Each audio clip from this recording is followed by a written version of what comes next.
Good morning mga ka-Barbies! Day off serye na naman tayo today. Eto nga, pangalawang araw na ng ating day off at nagising ako at kailangan muna nating magpaganda dahil hindi naman tayo binayayaan ng likas na kagandahan. Charmila! After nya, naupo muna ako dito sa aming living room para mag-emote-emote at tignan ang outside and my flowers. O diba ang ganda kasing ganda ko, Charmila? Dahil feel ko magwaldas ng pera ngayon, napunta ako dito sa aming mall. O of course, meron kaming outlet mall dito mga ka-Barbies. O ayan, tara, halika, pumasok tayo at tignan natin kung anong pwede nating gagastusin. Mukhang napakaseryoso naman ang itsura ng Tita Barbie ninyo o talagang maasim lang ang mukha ko. Minsan kailangan nating mag-window shop na naman mga ka-Barbies kasi napaka-therapeutic din ito, ano, diba? Para hindi lang tayo work ng work. Una kong pinuntahan ang Bath and Body mga ka-Barbies dahil naka-sale sila ngayon. Ang kanilang mga wall fragrances ay naka-sale. Kaya eto, pinuntahan ko ang aking paboritong scent.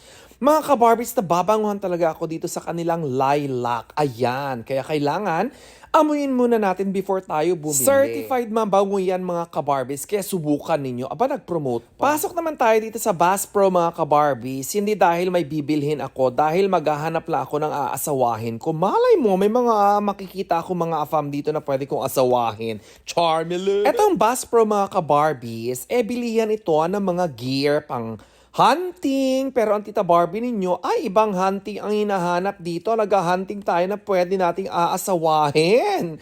Pero sa kasamaang palad, wala naman akong nakita mga ka-Barbie. At dahil nauhaw ako, daan muna tayo dito sa aking favorite milk tea. O ayan, ano mga usual na mga iniinom nyong milk tea mga ka-Barbies? In-order ko itong classic Thai tea mga ka-Barbies, tas nag-add na lang ako ng mga pearls and jellies. Actually sa milk tea, yan lang ang gusto ko mga ka-Barbies. Ko ayan na nga, nagawa na ang ating milk tea. Happy match na again! At dahil katabi lang ng mall ang Costco mga ka-Barbies, kaya ayan, Costco run na naman tayo at titignan natin kung ano na naman ang pwede nating bilhin. Gusto ko sanang bumili nito mga flowers mga ka-Barbies na walang soil, kundi nabubuhay lang sila sa water. O ayan, may mga tulips mga ka-Barbies. Diba ang gaganda nila, ang pretty, pero naisip ko ay gastos lang yan, mamamatay din yan. Mas mabuti pang i-invest ko na lang. Charmila, invest! Hindi ko na video ang dinner time mga ka-Barbies na napagod ako. Kaya eto, matutulog na tayo at abangan ang mga susunod na kabanata kung ano na naman ang gagawin nating pagkakagastusan bukas mga ka-Barbies.